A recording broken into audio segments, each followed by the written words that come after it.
Hello everyone, welcome to Unfiltered Live with me, myself and Civir alongside me. Now we're going to start this show off a little bit unoriginal because, well, not unoriginal, but from the usual kind of premise that we do. I want to start off by talking about Mainoo for individual reasons, and then we'll get into all the kind of topical stuff, which is on your screen. So we will talk about, obviously, Ruben Amorim's presser, a couple of interesting quotes from that, a bit of a hiccup in the Hoyland deal in regards to some financial stuff. We'll read a couple of those updates out, and we've got some stuff on Saint Le Mans, I think so. How to pronounce his name, but the goalkeeper from Royal Antwerp, basically. We've got an update on that. But before we get into that, like I said, Chivy, the typical thing is Mainoo and kind of where we go next. Because we had the news last night come out, which we went live for around 11 o'clock, that he was asking to leave on loan. The club don't want to let him go and blah, blah, blah. And in his press conference today, even Ruben Amorim said, I want Kobbie to stay. He needs to fight for his place. And we need Kobbie, so that's not going to change. And according to Andy Mitten as well, Mainoo turned down several improved contract offers over the past year, and United are trying to address long-standing issues of overpaying young players before they reach their potential. How would you personally manage this Mainoo situation? Difficult to say because we don't really know the reason why he's turning these down. I mean, we can only just go by reports. I'm not sure if it's a financial thing or maybe he wants to get assurances about his place in the team going forward. I think Kobbie understands he's still a young player. Right now, he's on 20K, which is ridiculous. Crazy. Absolutely crazy, isn't it? It's insane. And of course, when he sees people like Anthony with, I don't know, who earn 5 times as much as he does, be, not involved, all of them, Anthony, Rashford, Sancho, I mean, all of them, all earn stupid amounts of money. So, of course, he's going to want an improvement. I completely understand that. I don't know how much he's asking for. I don't think 180K, I think, is the rumor. But again, he's asking. No, that's impossible. That's what's been reported, but again, it's hard to kind of. I would never believe. I can't believe it. I mean, if Cunha and Mbuemo are on 150, he can't be asking for 180. Like it's impossible. Like that's crazy. He should know that under this regime. And I'm going to choose not to believe that because it's just a rumor. Okay. So yeah, with the Kobbie situation, I think it's. Obviously, like at the end of the day, you can't hold us to ransom. To be fair, I mean, there has to be some sensibility. If hypothetically, if it's 180,000, then maybe, I don't know, maybe that's where we should be thinking of moving him on for like a big fee, obviously, because he'll be pure profit, and we need to make as much money as we can off him. However, I think Mainoo is just one of those players that we have to do whatever we can to keep. Because if we look at our midfield, all the 4 is Casemiro, Ugarte, Bruno, and Kobbie, right? Bruno is rumored to be leaving soon, right? Yeah. Casemiro, obviously, like he can't be here for more than a year or 2. Ugarte has shown that he's not the right man for the system. So if we're going to sell Kobbie and we're getting rid of the 4, like, do you see us actually getting 4 or 5 midfielders in one window? No. That's the thing. I mean, I think we have to do what we can to keep him, to be honest. Like he's a fantastic player. And I think in the right sort of formation, I think we'll get the best. If he goes somewhere else, say he goes to just like a Bayern Munich, also, I mean, we'll be regretting when we see what he can actually do. Even though we know that, I think we have to do whatever we can to keep him. But obviously, I mean, that means not paying him, stupid amounts of money. How much is Euro? Euro, about 110, 120, I think. Something. Yeah, that's his boy. Like that's his guy. Like he's on 110. I can't believe that he's asking for 180. I just choose not to believe. But what if? So you mentioned a club like Bayern Munich there. Chelsea have been made in the mix as well. There's been a couple of others. What if they offer him that? Has he got the right to ask for that? Yeah, if they're offering him that, are you saying should we match it? Is that what you're asking? Yeah. No. No, so you'd let him go? I'll let him go. If it comes down to that, I'll do everything I can. But if it comes down to just pure money, then I'll let him go. But I don't think it's just money. I think it's just his future going forward. Yeah. I think it's just his future, because remember what the rumor says. The rumor says he doesn't want to leave. Oh, sorry, not the rumor, the report. He doesn't want to leave Man United. He wants to play. That's what he wants. And I don't think he's asking for 180. Yeah. I honestly don't believe that. I know you're not a massive fan of the system. And this is why it's interesting, because Ruben Amorim could be gone in a couple of weeks. In which case, if you let Cobby go and a new manager comes in and he wants to play with the midfield three, exactly. What do you do then? That's the thing. So I think we have to think into the future. Like, we have to think, 2, 3, 4 years ahead. We can't. I mean, because it's a reality. It's possibility, a high chance that the manager doesn't finish the season. So then we let Cobby go because he doesn't have a place in the season, and then a place in the team, and then we let him go, and then we sack the manager, and then we're held just. I was saying to Sam the other day, we're selling around 4 wingers. People have their own opinions on their ability and stuff, but we let all of them go. If a manager comes in who then, like I said, wants to play with wingers again, it's like, well, you've just sold Garnacho, a young kid who's, look, he's got his own stuff ongoing, which I was fuming with, but he's still a talented winger, and he's still someone who technically came through Carrington and stuff. So I don't know. I just think you're almost damned if you do, damned if you don't in this scenario. I don't think they're going to let him go out on loan. I think they're just going to keep him. But the fact that Manuel Ugarte is getting on the pitch over Cobby Mainoo makes me a little bit sick. I'm not going to lie. Like, Cobby Mainoo, in my opinion, is one of the players. He takes care of the ball the most out of all of our players. The way he carries it, the way he defends it, shields the ball. Like, he's the only player who treats it with respect. Do you know what I mean? All the others want to, if it's Bruno Fernandes, they want to quickly fire it out. Or Casemiro's very similar. Ugarte seems to be rushed in his kind of whole process. And we actually need ball-playing midfielders who are good on the ball. And maybe the athletic side of it comes into it, but I hate talking about that. And I know we're going on about a lot, but you watch the great teams of Barcelona, and I know they was hard working off the ball as well. But you look at the quality that they had, they was that good on the ball, and they was that intelligent, where they didn't have to worry about that almost. This is what I've been screaming for the whole time. And this is where that weird, when I said I like control, this is the whole narrative. Yeah. But this is what I've been screaming for. Look what happened against Fulham. Yeah. We took off the ball players, everything just went to shit. Like, we had Bruno and Ugarte in the middle. None of them are really good at possession ball sort of thing. Bruno has amazing qualities, but that's just not one of his, especially in the position that he's playing. Then we took off Mount, we took off Gas, and the whole team just went to shit. So yeah, Cobby's one of those players that is, this system, which I absolutely hate, it requires ball players. This is what it needs. It needs people who can keep the ball, right? And if we let him go, I think it would be terrible. We've already let Collier go, so I don't see him going. I really don't see him leaving. No, I think we have to put our foot down and not let him leave. At least not in this window. Another thing that's kind of the light at the end of the tunnel, if you want to call it that, is the World Cup next year, which yourself, if players are going to get picked for a World Cup squad, it's going to be if they're active in the teams and they're playing regular football and they've got the tempo and rhythm. Tuchel spoke about Mainoo kind of first when he came into the England setup, when he was being asked like a couple of questions, and he said he deserved to start. He was impressive. It was impressive how he played, and also in the club. That's maybe the most important thing, how he played in the club. It was almost a logic step that he played for the country. He played fearless. He played with excitement that the youth sometimes bring, and now he experienced the other side of it. Sometimes you can feel the pressure and changes within the club and not in your favour.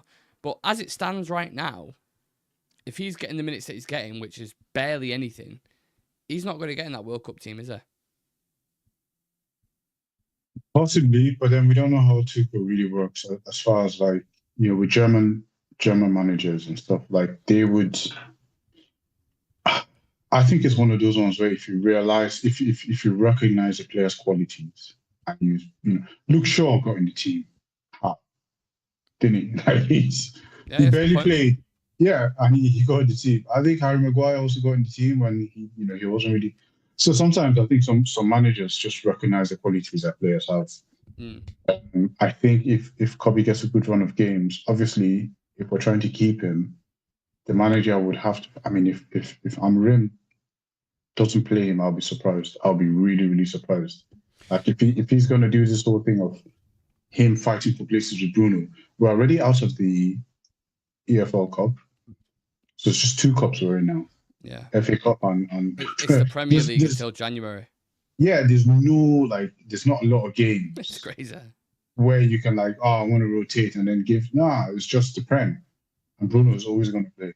Yeah, he's never injured as well. So that's the problem I take up with it, to be honest with you, because Bruno Fernandes, regardless whatever manager it is, whether it's Ole, Ten Hag, fucking Rude, they all play him consistently at every minute possible, and they don't take him off either, even if he's playing bad. I thought he should have been hooked against Fulham. I thought bring Mainoo on there, take Bruno off, because he was clearly playing poor. He was absolutely awful. Take him off and put Mainoo on there and see what he's got. Because if you don't even give the lad a chance, then what's the point? Do you know what I mean? Like, there's huge competition in that England team. And for me, if people play him more regular, even the likes of Gibbs White or Adam Wharton or players like this, they're going to start over him. And then everything just goes down a negative spiral then if he's not getting game time, because he's not developing as a player. He's not in that kind of that England frame. He's not playing regular minutes, and his whole value diminishes as well. So it's confusing to me why a manager would be really, really firm with that and give players like Ugarte and Cass a lot more minutes than him when he's not catastrophically a lot worse, is it? I think he's better than those players from what I've seen, personally. Yeah. He deserves a place as much as any of those other players. I don't want to just start sounding off on the manager again because I'll just sound like it's true, isn't it? Can't get away from it. Because I've said it for tired. I don't even. I barely watched the press conference that he had because I couldn't just look. I can't look at him right now. I really can't, to be honest. I don't want to see him. I can't look at him. Like, we have a fantastic group of players, and I'm telling you that if we can play with if we have players to play that 3-man midfield, and if we do that, we'll be so good. I don't understand. Like, this is why I don't like quote unquote system managers, because for him, it's Kobe replaces Bruno, and that's it. And it's Casemiro and Ugarte on the other side. There's no adaptability. There's no creative changes. Nothing. It's just one way to play. This is my system. That's it. And it drives me crazy, honestly. And I really don't even want to start, going off on him. But it's just we're at risk of losing Kobe because his concerns are very, very legitimate. Like you said, it's a World Cup here. The competition with Adam Wharton. I mean, who knows who else is going to pop up? Yeah, true. This season, who's going to be the new? Mainoo did it himself, didn't he? Within 8 months, exactly. Like playing a final. Yeah. So who's going to be the new kid on the block? Like, and then his place is really, really in jeopardy here. And another good point you made, we might lose value of him. Yeah. If he doesn't play, so we end up selling him for like 14 million, something, which is way more than that. I think the fans are going to lose fucking everything. I think that would really, really sway a lot of the fans to say get the fuck out if they do something like that with Mainoo. It's almost criminal that a little bit to have this Stockport lad who is arguably one of the best talents you've produced in such a long time in the midfield. In this new era, and if you can't get the best out of him, you need to question the manager, because I guarantee there's so many clubs around Europe that you mentioned Bayern Munich before. If he went there, he'd be fucking unreal for him. I'm telling Under company in a possession-based system, it'd be fucking unbelievable for him. But this system, everyone keeps going on about it, right? And I have to almost big you up on this because you said this even last season, like with 3-4 months into it, and you was like, even with 2, even if you maybe still get a Belieber or Kante, like it's not always guaranteed because you're always going to get swamped in the middle. There's always going to be an extra man, and that is, you listen to Iwobi and Marco Silva talk after the Fulham game, and he's like, yeah, we knew there would be 2 in there, so we just put Iwobi in there, and it's those spaces in it either side of him. When you look on the pitch, the spacing issues, you've got the back 3, you've got the wing backs who are really disconnected from him, and then the front 3 were miles away. So there's spacing issues again. The same thing that we had with Erik ten Hag. And the midfield is the question, a huge question mark again, and it's going to be this for the full season again because they're not going to buy one, and that's not going to solve it anyway. We could buy Thanos with the Infinity Gauntlet, right? And stick him next to.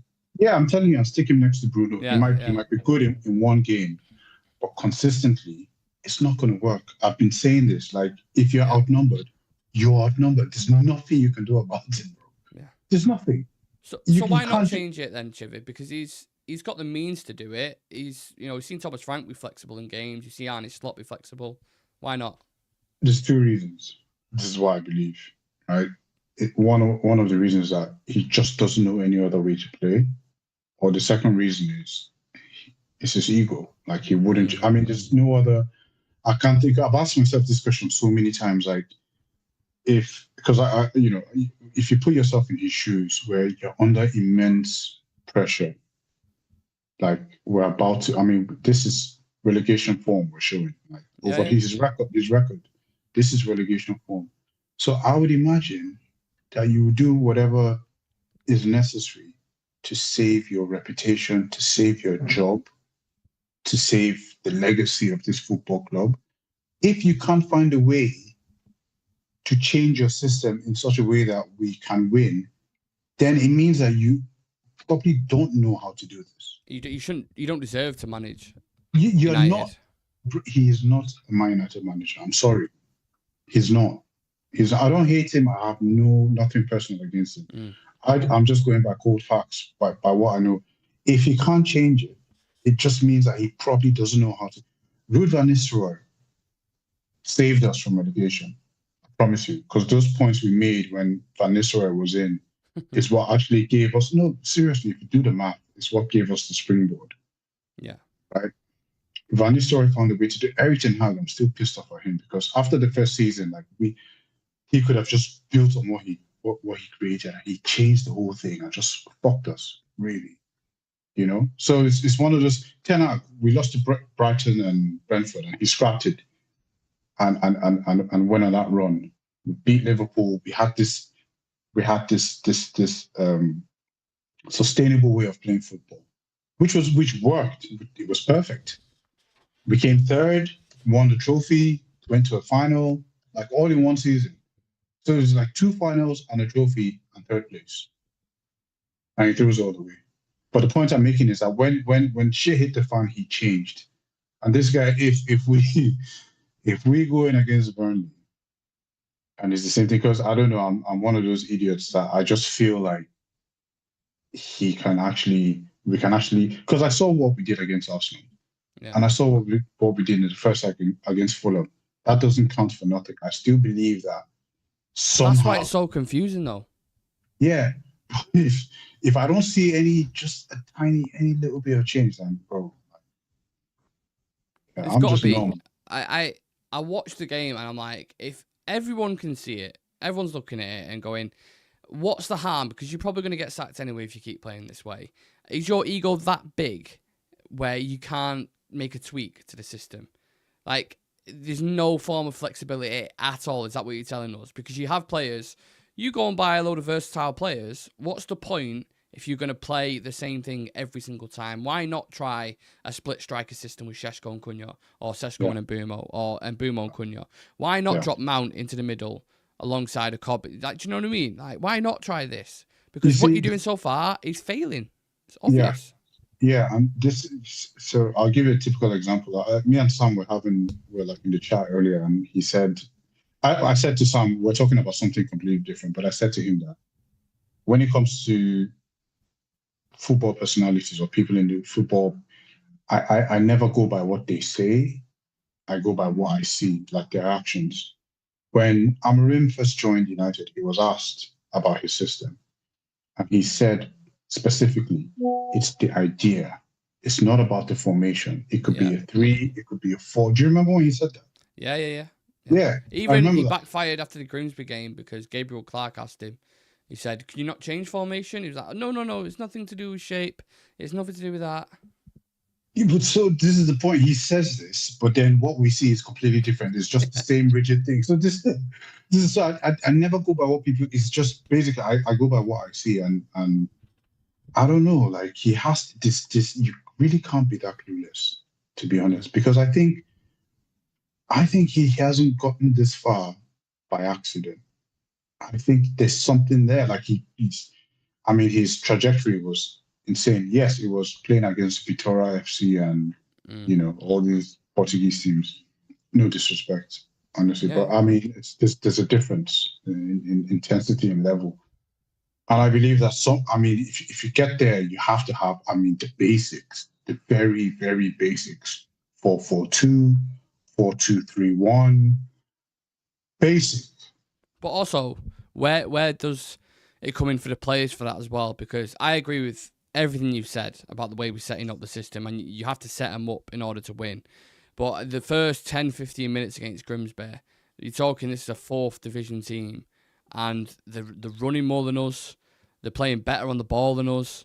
Like they're doing everything. We were second best in every, whether it's duels, whether it's in the air, just absolutely awful. And that's based on the players a lot of the times. The first touch off, like Dallo sometimes, you see him near like wing back, and he'll just go out of his control, out of play. Little bits that Onana going to hit the fucking ball out, and like that's difficult as well for a manager, because how can you back that? It is. Yeah. We had a lot of awful performances on that day. The players also have to take a little, some accountability for that. A lot of accountability, to be fair. Like Fredrickson is like he's one of my favorites. Stinker though, didn't it? I prefer him to Aiden, me personally. Yeah. But he put me to shame. He was struggle on it. Both of them though, I thought Heaven and Fredrickson struggled a lot. Everybody struggled. Yeah. Everyone, the occasion, and I think it's kind of got like it was almost as if it was what's the word? I've had a long day. Contagious. Yeah. It was almost as if it was almost as if it started affecting all the players individually.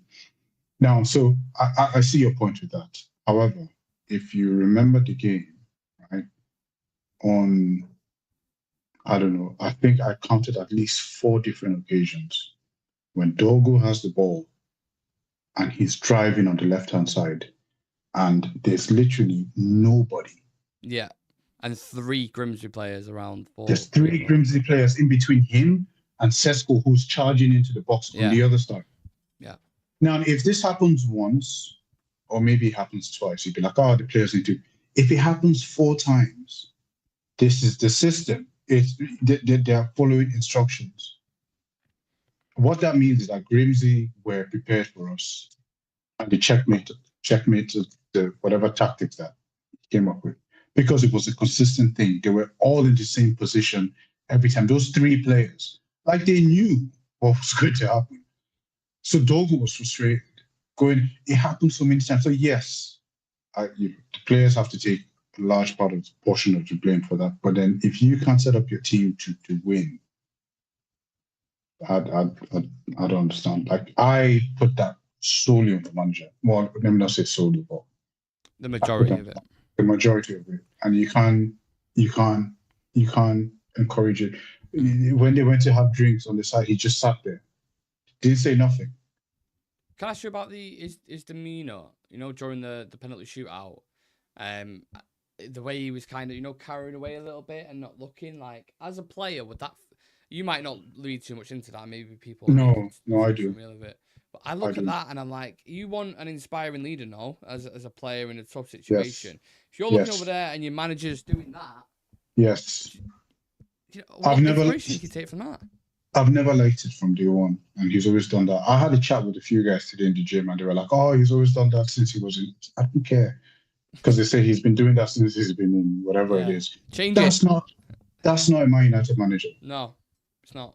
The penalty. Listen. Do you know how hard it was? It was for us to go through what happened on Thursday to watch that penalty shootout. We had to watch it. Yeah.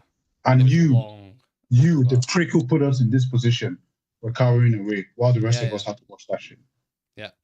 Yeah. Right. And so it pissed me off. Like, you put us here and you can't even watch, you can't even, take responsibility and watch that. Like, how are your players supposed to? He does that for corners as well. Mm. So he's not a United manager. A lot was made of the presser today and the post-match quotes after it as well, because he was very emotional. But before I dive into that, there's quite a few comments, so I'll just read a couple out. Johnny Hill saying, I hate that a large section of the United fan base is willing to back Amorim over Mainoo. This kid should be the future of our club, and Amorim hasn't even registered back-to-back wins. It's crazy. Is that true? Is that really true? I wouldn't be surprised. I wouldn't be surprised if that's true. He's not had back-to-back wins. Bro, somebody told me the stat. Lenny Euro hasn't won a Premier League game. Fuck off. Is that true? I swear that. Well, that's what the stats. I was having an argument today in the gym. Lenny Euro hasn't won a Premier League game. That is crazy. He's also got a 35% win rate as well, the worst of any United Premier League manager. Like, it doesn't bode well at all, does it? I don't know your opinions on it, so comment was not directed at y'all, but more what I've seen on X and from certain creators. I think that's about copying Mainoo. I saw a lot saying replace Mainoo with Belieber too. I know in 6 months the United fan base would be hounding out Belieber for not being able to do both his role and Bruno's if you're going to do a midfield too. Even with tweaking the system too, we can play attacking football with the current players if you pick the right players, but his decision making is terrible. Box is saying Mainoo overrated by the fan base. 100k tops in terms of his contract. I did put a poll up at the start saying how much should his new deal be, and the majority said around 100k. Say 100 to 110, 120. I think that's probably about right. But on the presser, Amorim was always going to be asked and mithered about how emotional he was after the game. And he said, if you are in one way, if you have this kind of behaviour, you have to understand that sometimes you can have good things and sometimes it could be the other side of the coin. Sometimes I want to quit. Sometimes I want to be here for 20 years. I think that is the hardest part of the defeat. Sometimes it's not the result. It's the way we lost that game or drew the game. It's the small things, fighting for the ball and running. But with that, I think one of Bruno's weaknesses is the fact that he's over-emotional and he gets involved in the game maybe too much, or like the penalty you saw against Fulham. That ruined his whole game. And for me, to be a top professional and elite at the top of Europe, if you want to take the team to winning titles and trophies and stuff, you have to be able to have a cool head and in whatever situation it is. And both of them, having Bruno as a captain and Ruben as a manager, they are so hot-headed, they can't control their emotions. Yeah. And it affects the game, and that's a huge problem for me. Yeah. Remember when we had this conversation like maybe a year and a half ago, after Maguire left? Well, after Maguire, the captainship was taken from Maguire and given to Bruno. It's been a long day, sorry. Yeah.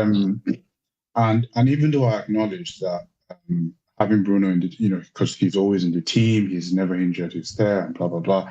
One of the points I mentioned was him not having resolve, him not having that strong sort of resolve, and he's easily thrown off his game, easily. Yeah. And he doesn't seem to be able to recollect himself when he's thrown off.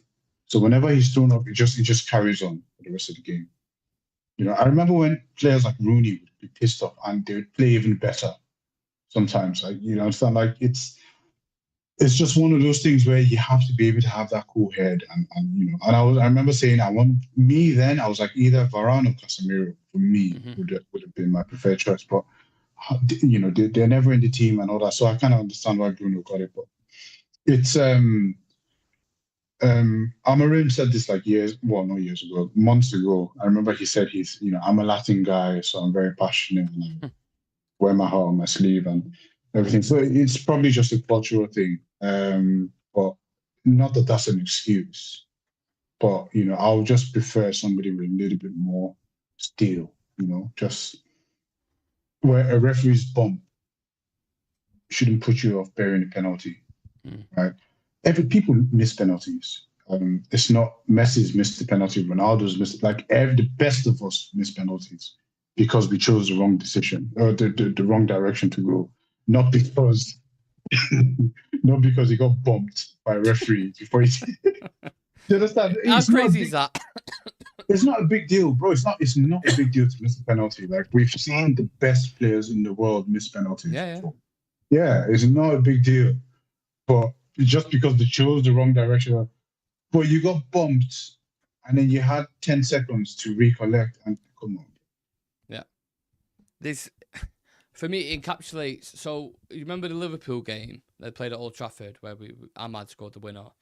The reason why Liverpool lost that game was because they got over emotional and they got sucked into kind of the whirlwind that's going on and didn't have that composed head and to get it. And if they did, they would have got through it. And that's what worries me about when we get to the big games. Spurs in the final, being the Europa League, was another one. They don't have that coolness, that calmness to get through those kind of periods. Yeah. And I think there's gonna be a reoccurrence of that throughout the full season with this manager and with Bruno Fernandes, unfortunately. So, yeah. Even apart from all in spite of all the the negativity and all that kind of stuff, like part of me just wants to believe that somehow he can pull something off because I've seen we don't look too apart from the Grimsby game. We haven't been that easy to break down. Well, at least against Fulham and Arsenal, the first half. Like when we have our squad, we're not very easy to break down like we were before. So I'm hoping that this is a blip. I really don't want to go off the edge already. I want to forget. I already have. It's too late for me. I've already I know. Because I really want to forget. I really want to just forget Grimsby and just be like, listen, because there's no better time to make a statement now than against Burnley.